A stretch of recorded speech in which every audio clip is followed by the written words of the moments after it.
Cette fortune-là cache quelques mystères. Il a la toison d'or. Le voilà secrétaire universel, ministre, et puis duc d'Olmédo. Dans 6 mois. On le serre derrière le rideau. La reine. Au fait, le roi, malade et fou dans l'âme, vit avec le tombeau de sa première femme. Il abdique, enfermé dans son escurial, et la reine fait tout. Mon cher Camporéal, elle règne sur nous, et ton César sur elle. Il vit d'une façon qui n'est pas naturelle. D'abord, quant à la reine, il ne la voit jamais. Il paraît se fuir. Vous me direz non, mais comme depuis 6 mois je les guette, et pour cause, j'en suis sûr. Puis, il a le caprice morose d'habiter assez près de l'hôtel de Tormé, un logis aveuglé par des volets fermés, avec 2 laquais noirs, gardeurs de portes closes, qui, s'ils n'étaient muets, diraient beaucoup de choses. Des muets. Des muets. Tous ces autres valets restent au logement qu'il a dans le palais. C'est singulier. Il est de grande race, en somme. L'étrange, c'est qu'il veut faire son honnête homme. Il est cousin, aussi Santa Cruz l'a poussé, de ce marquis Salluste, écroulé l'an passé. Jadis, ce Don César, aujourd'hui notre maître, était le plus grand fou que la lune vit naître.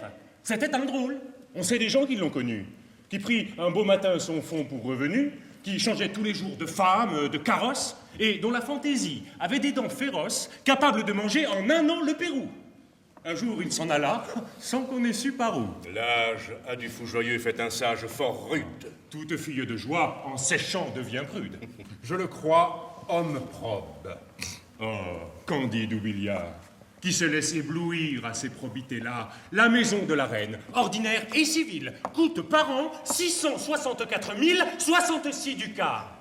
C'est un pactole obscur, où, certes, on doit jeter le filet à coup sûr.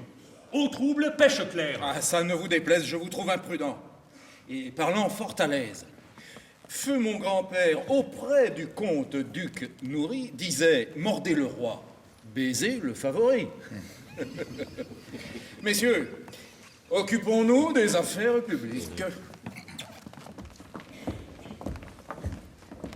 Je vous ai demandé sur la caisse aux reliques de quoi payer l'emploi d'Alcade à mon neveu. Vous m'aviez promis de nommer avant peu mon cousin, Melchior d'Elva, bailli de l'Èbre. Nous venons de doter votre fille. On célèbre encore sa noce. On est sans relâche assaillis. Vous aurez votre Alcade. Et vous, votre bailli.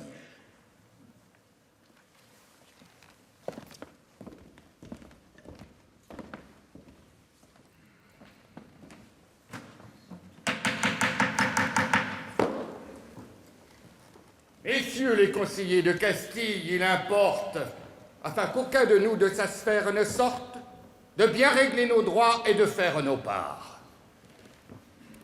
Le revenu d'Espagne en 100 mains est épars. C'est un malheur public, il y faut mettre un terme. Les uns n'ont pas assez, les autres trop, la ferme. Du tabac est à vous, Ubilia. L'indigo et le musc sont à vous, marquis de Priego. Camporéal perçoit l'impôt des 8000 hommes. L'Almoradi Fasgo, le sel, 1000 autres sommes, le quin du sang, de l'or, de l'ambre et du jaillet. Vous, qui me regardez de cet œil inquiet, vous avez à vous seul, grâce à votre manège, l'impôt sur l'arsenic et le droit sur la neige. Vous avez les porcs secs, les cartes, le laiton, l'amende des bourgeois qu'on punit du bâton, la dîme de la mer, le plomb, le bois de rose. Moi, je n'ai rien, messieurs. Rendez-moi quelque chose. Oh, le vieux diable! Il prend les profils les plus clairs. Excepté l'Inde, il a les îles des 2 mers. Quelle envergure! Il tient Majorque d'une griffe, et de l'autre, il s'accroche au pic de Tenerife. Moi, je n'ai rien. Il a les nez. Je devrais me plaindre bien plus tôt. Il me faut les forêts. Donnez-moi l'arsenic, je vous sers de vinaigre. Bon appétit, messieurs. Ô ministres intègres, conseillers vertueux, voilà votre façon de servir, serviteurs qui pillez la maison. Donc vous n'avez pas honte, et vous choisissez l'heure sombre où l'Espagne agonisante pleure.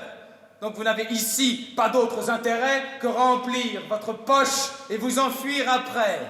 Soyez flétris devant votre pays qui tombe, fossoyeur qui venait le voler dans sa tombe.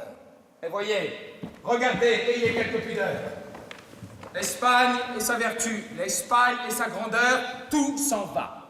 Nous avons depuis Philippe IV perdu le Portugal, le Brésil, sans combattre, en Alsace, Brissac, Steinfort en Luxembourg, et toute la comté jusqu'au dernier faubourg, le Roussillon, Ormuz, Goa.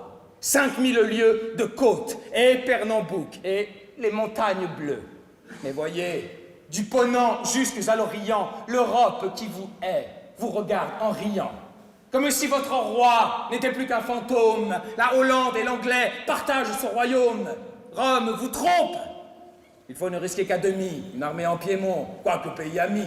La Savoie et son duc sont pleins de précipices. La France, pour vous prendre, attend des jours propices. L'Autriche aussi vous guette. Et l'infant bavarois se meurt. Vous le savez? Quant à vos vice-rois, Médina fou d'amour, emplit Naples d'esclandre, vos démons vont Milan, les Gagnèches perdent les Flandres. Quel remède à cela? L'État est indigent. L'État est épuisé de troupes et d'argent. Nous avons sur la mer, où Dieu met ses colères, perdu 300 vaisseaux, sans compter les galères. Et vous osez, messieurs, en 20 ans, songez-y, le peuple, j'en ai fait le compte. Et c'est ainsi, portant sa charge énorme, et sous laquelle il ploie pour vous, pour vos plaisirs, pour vos filles de joie, le peuple misérable, et qu'on pressure encore à suer 430 millions d'or. Et ce n'est pas assez, et vous voulez...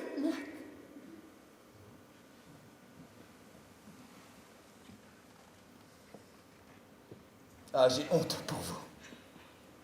Au-dedans, routiers, reîtres vont battre le pays, et brûlant la moisson. L'escopette est braquée au coin de tout buisson. Comme si c'était peu de la guerre des princes, guerre entre les couvents, guerre entre les provinces, tous voulant dévorer leurs voisins éperdus, morsure d'affamés sur un vaisseau perdu. Notre église, en ruine, est pleine de couleuvres. L'herbe y croît quant aux grands, des aïeux, mais pas d'œuvre. Tout se fait par intrigue et rien par loyauté. L'Espagne est un égout où vient l'impureté de toute nation. Tout seigneur a ses gages, a 100 coupes jarrets, qui parle 100 langages, génois, sarde, flamand, Babel est dans Madrid. L'alguazil, dur aux pauvres, aux riches s'attendrit. La nuit on assassine et chacun crie.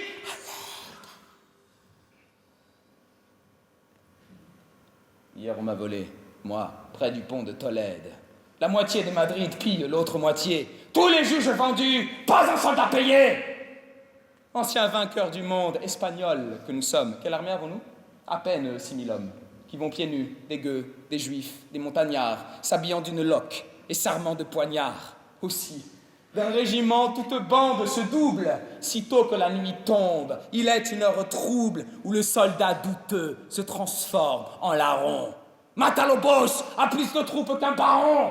Un voleur fait chez lui la guerre au roi d'Espagne. Hélas, les paysans qui sont dans la campagne insultent en passant la voiture du roi. Et lui, votre seigneur, plein de deuil et d'effroi, seul dans l'escurial, avec les morts qu'il foule, courbe son front pensif sur qui l'Empire croule. Voilà! L'Europe, hélas, écrase du talon ce pays qui fut pourpre et n'est plus que haillon. L'État s'est ruiné dans ce siècle funeste et vous vous disputez à qui prendra le reste. Ce grand peuple espagnol, aux membres énervés, qui s'est couché dans l'ombre et sur qui vous vivez, expire dans cet antre où son sort se termine, triste comme un lion mangé par la vermine.